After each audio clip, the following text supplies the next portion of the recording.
Hi everyone, it's Cindy from Cindy's Art. Today I am going to show you this watercolor sketch that I made, and I'm calling it a sketch because I'm going to paint this picture two different ways. So for a sketch, I am just laying down some colors actually that I'm seeing in the picture to see if I would like to paint this that way or if I want to change the colors. So a sketch is going to be something very simple. I'm going to lay out the core concepts. I'm not going to worry about a lot of detail, and I am a very realistic watercolor artist.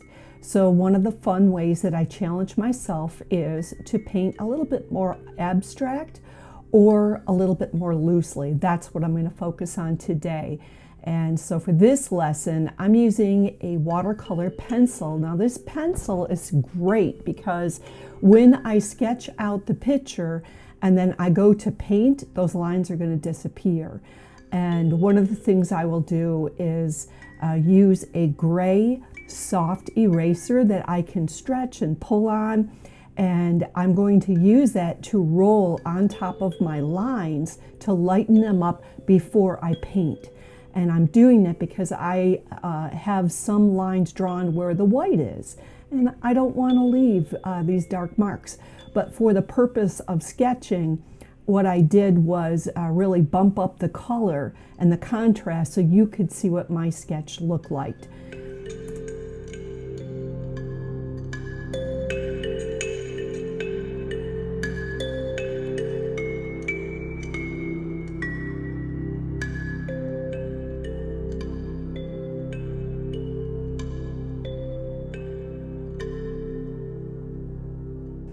To sketch the sky, I'm going to work wet on wet.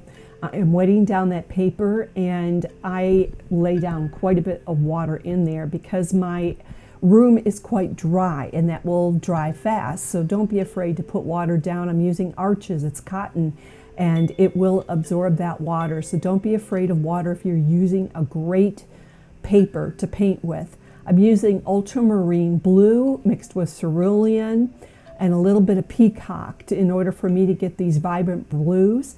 As I lay it down, I'm painting by not putting all of the paint in every single area. And the reason I'm doing that is because I want to create clouds. I'm also going to use a little bit of Kleenex. I'm going to twist it up, and I'm also going to wad it up. I'm going to dab up a little bit of the paint right there where the white is that you can see. You'll see me do it in a second here. And I'm going to dab up some of the water and some of the paint so I can let my clouds dry, and it'll be very soft. And then I'm going to move on to painting a little bit of the grassy area and the tree line.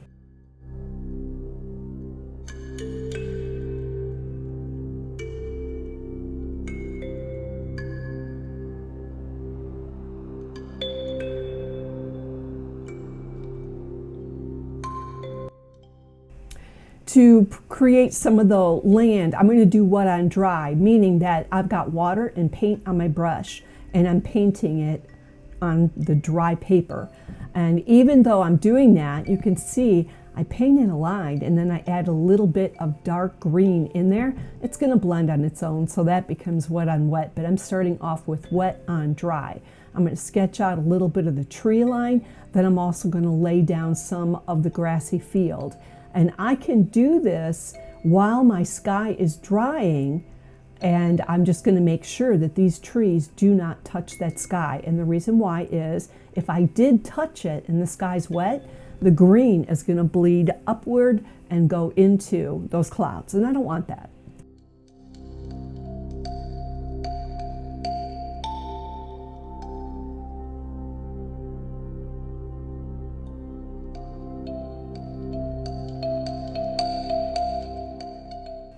Be sure to hit the subscribe button and the like button if you're enjoying this video. Give me comments, tell me what you enjoy, tell me what you need me to cover, and I'll do my best to add that in over the coming months.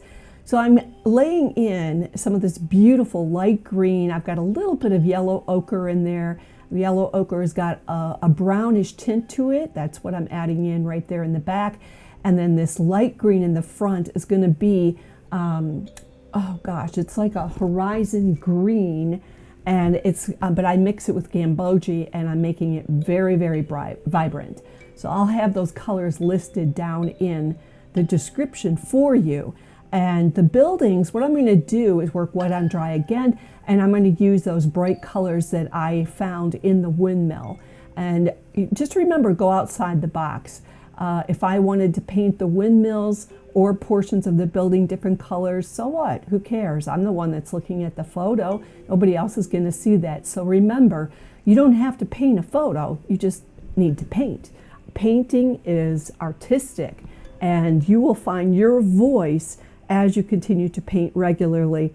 So one of the things I'm going to tell you that I did in those buildings when I added in my lighter orange, that's the permanent orange yellow. It's a yellow orange, it's really beautiful. Then I took a little bit of a scarlet red and I dabbed it into the corner of a building, and you could see this orange, you could see this red. I'm letting it blend all by itself.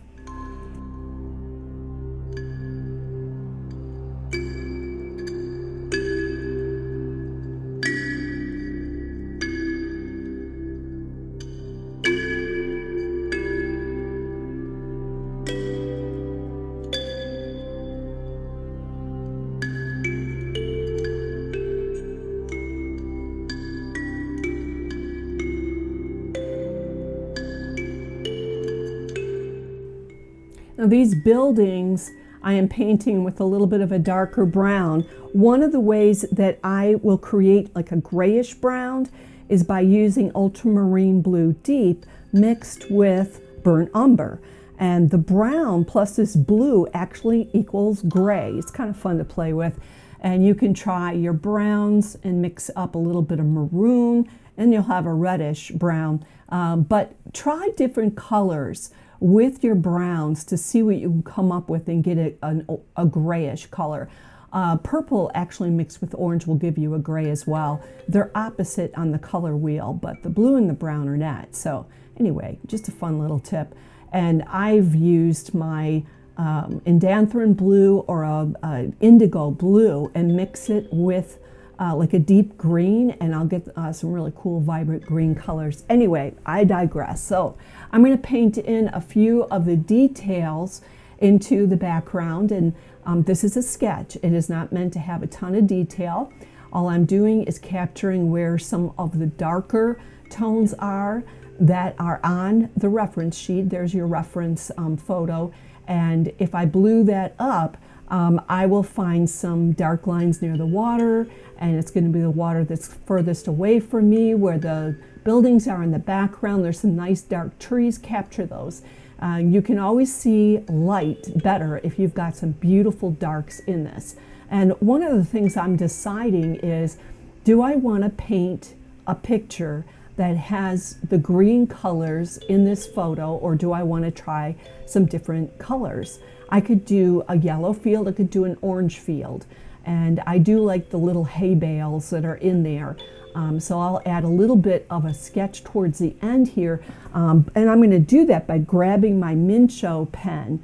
Mincho by Sakura, no. Mincho is just Mincho, and I have a set of pens that are different sizes, and in a few minutes you're going to see me grab that, and I'm actually going to sketch out some of the darker lines and details.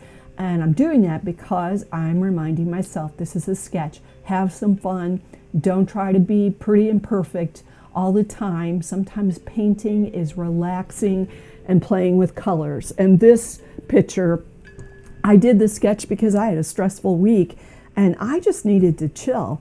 So I grabbed my paints, I grabbed a picture I would not normally do, and I did this. And immediately when I was done, I grabbed more paper to redo it again, and that's going to be the next lesson. So I hope you're having fun. Tell me what you're enjoying. Tell me what you're finding on my channel that you enjoy.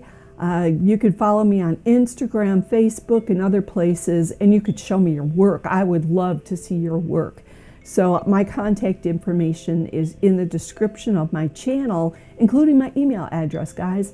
You're welcome to email me and tell me that you've got some questions and lay that out. But the community page here on YouTube is another great place for you to make comments, ask questions. I'll see all of them. So I'm going to sign off and let you finish this picture with me today. And I just appreciate all of you guys. I appreciate your comments, the time that you spend looking at the lessons. I am about 3 years in to posting videos on YouTube. I really enjoy it, but I'm looking forward to finishing a class I'm in right now so I can just have a lot more fun painting Christmas and getting some other things ready. So thank you for joining me today. Keep watching to the end, and I will talk with you next time.